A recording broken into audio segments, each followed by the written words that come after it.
You know that feeling? You want to really get into a topic, understand it deeply, but, well, who has the time to read everything? Exactly. That's what we're here for. Today, we're diving into Dr. Jose Rizal. Everyone knows him as the Philippine national hero, of course. But we want to go a bit deeper, look at some maybe less sung aspects.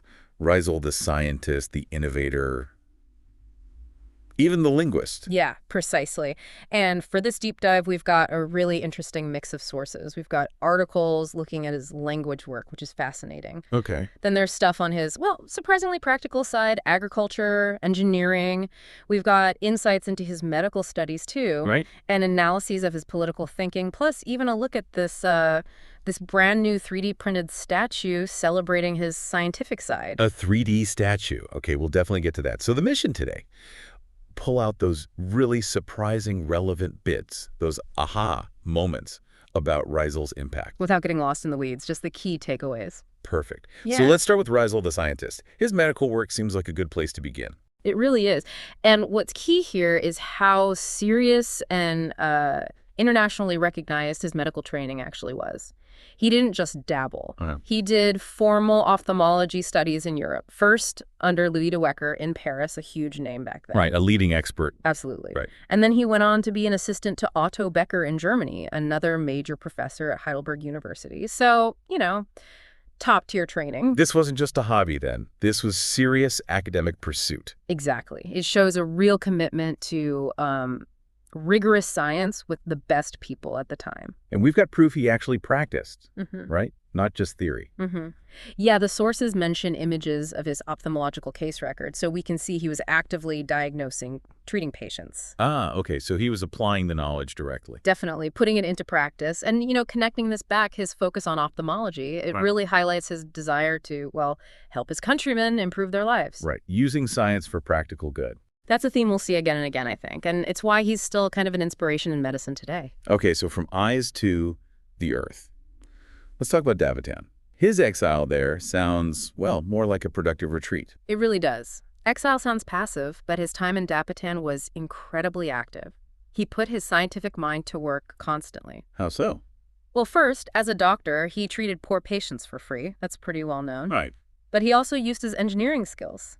He designed and actually built a waterworks system, Linao it was called. He built a water system. Yeah, to get clean water to the community. There's even a sketch he drew himself of the plans. Wow. Physician, engineer. What else? Agriculture.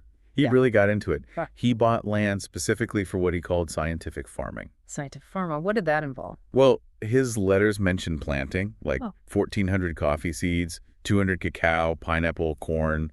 It was systematic. That's a lot of planting. And he raised animals too, ducks, pigs, chickens.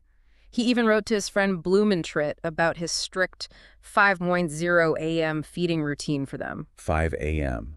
Okay, he was serious about this farming thing. Totally committed. And it wasn't just, you know, basic farming. He was trying to modernize things. Modernize how? He brought in modern techniques, even imported machinery from the U.S. to help the local farmers improve their yields. Imported machinery back then. Yeah. And it seemed to work. The sources say when he left Dapitan, officials found 35 hectares with like 2,000 abaca plants and other stuff he'd developed.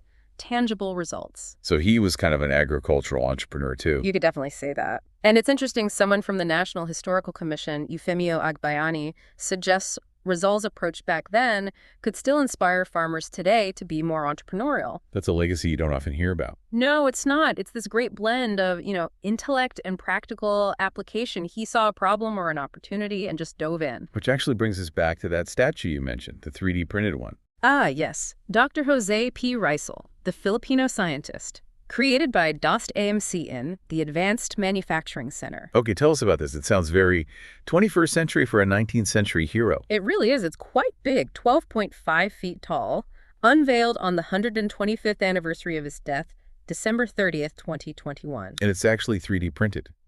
Using additive manufacturing. They used materials chosen to be strong, cost-effective. They even did simulations to make sure it could handle, like, 330 kph winds and magnitude 7 earthquakes. Wow, that's serious engineering for a statue. It is. It shows off the country's manufacturing capabilities, too, I think. So why do it this way? What's the point of a high-tech Rizal statue? Well, the idea is to use this new technology as a kind of new canvas, right? To show his legacy in a modern way. It's for artists, for historians. It connects his innovative spirit to today's tech. Okay, I get it. Connecting past innovation with present innovation. Makes sense. Yeah. All right, so from physical structures in farming, let's talk about the structure of language itself. Rizal, the linguist. This sounds like another deep area. It absolutely is. You have to remember, in the 19th century, building a nation often meant thinking hard about a national language. Right, language and identity. Exactly. And Rizal, even during his Dapitan exile, he wrote a sketch grammar of Tagalog. He might have been the first Filipino to really systematically describe a Philippine language like that. The first Filipino, that's significant. It is. Now, admittedly, like earlier missionary grammars, he used European models, Spanish, Latin, German grammar ideas to analyze Tagalog. That was the toolkit he had. Okay, that makes sense. But you said some of his ideas were quite forward-thinking, even controversial. Yes. Particularly his work on Tagalog sounds, the phonemes, and his ideas for spelling orthography. He basically argued they should ditch the messy, inconsistent Spanish spelling rules. Messy how? Give us an example. Well, like the K sound. Sometimes it was spelled C, sometimes Q. The C sound could be is or C. It depended on the vowels around it. Made things confusing. I see. Yeah, that sounds inefficient. Very. You still see traces of the old ways in place names like Cantuandes or old titles like Harisaboked. Right. So he wanted a cleaner system. One sound, one symbol, basically. Pretty much. A more phonetically accurate, feature-based system. And he wasn't totally alone in this thinking. Yes. Who else was working on it? Trinidad Pardo de Tavera started using W for its sound, and Pedro Serrano Lacta adopted K. Pretty early on, he even changed his own name from Lactau to Lacta. Ah, interesting. So there was a bit of a movement. Kind of, yeah. And Rizal was apparently really supportive, calling their efforts a more perfect orthography. He saw the value in standardizing. And we know he was a polyglot himself, right? Spoke loads of languages. Oh, absolutely. Yeah. Spanish, French, Latin, German, English. The list goes on. He even translated Schiller's William Tell into Tagalog. Wow. So that deep understanding of how different languages work must have really informed his thinking about Tagalog grammar and spelling. It's fascinating, though, how languages just evolve anyway. Ugh. The sources mention Conyo Filipino. Right. That's a perfect example of modern language mixing Tagalog and English blended together, often in specific social circles. Like carps for are you game? Or deans for no. Exactly. Or pix for I'm game. It's playful, it's dynamic. It shows that even while Rizal was trying to build a solid foundation, language itself just keeps changing and adapting. It's alive. Yeah, it really is. Okay, let's shift gears one more time. Politics. Now, usually the thinking connects Rizal to the French Enlightenment, right? Liberty, equality. That's the common narrative, yes. But some of our sources, particularly the essay from Cadiz to La Liga, argue for a much stronger connection to, Spanish politics itself. Spanish politics, how so? The argument is that his ideas were deeply tied into the struggles within Spain, from the liberal Cadiz Constitution of 1812 all the way through Spain's own Republican movements in the 19th century. Okay. And his mentor, Francesc P. Margall, was a major Spanish Republican figure. He advocated for federalism and a kind of mutualist socialism that seems to have really influenced Rizal. So when Rizal talked about a federal republic for the Philippines, he wasn't necessarily thinking of the U.S. model. Probably not, no. It was more likely framed within that Spanish political debate about federalism versus centralism. He was using concepts familiar within Spanish discourse. And using Spanish ideas against Spain, in a way, like the Cadiz Constitution. Exactly. He used its principles, especially the idea that sovereignty comes from the people, not the king, to critique colonial rule. It was a clever way to argue from within their own framework. Okay, that's a really interesting angle. And this connects to La Liga Filipina, his organization. You mentioned mutualist traditions. Yes. La Liga seems heavily influenced by these European left ideas, especially from Pierre-Joseph Proudhon. Proudhon. What were his key ideas? Things like mutual financial help, interest-free loans, workers having more control over production, what he called possession.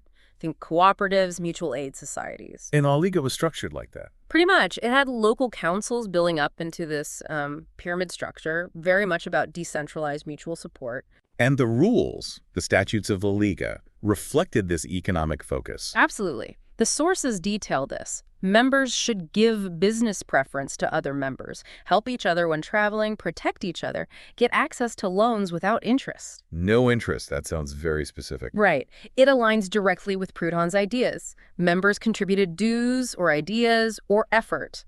It was meant to be this self-supporting network. Wasn't La Liga also kind of secretive? It was. The rules demanded absolute secrecy about its activities, even from family. Which suggests maybe it was less than just an economic cooperative. Exactly. Some historians think it had a potentially revolutionary undertone, that it was maybe designed to be ready to become something more active, if needed, perhaps laying the groundwork for the Katipunan later. Right.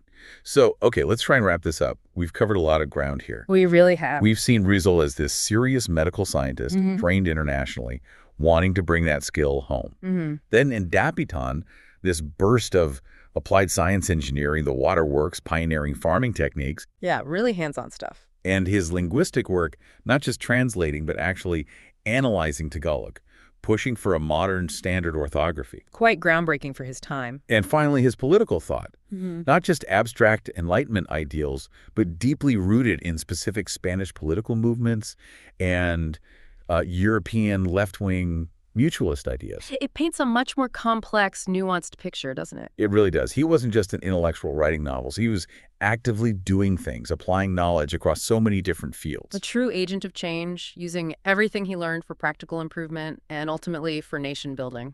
It definitely makes you rethink the standard image. He feels much more dynamic, maybe, engaged with the real nuts and bolts of science, technology, language, politics. Absolutely. So maybe a final thought for you listening at home.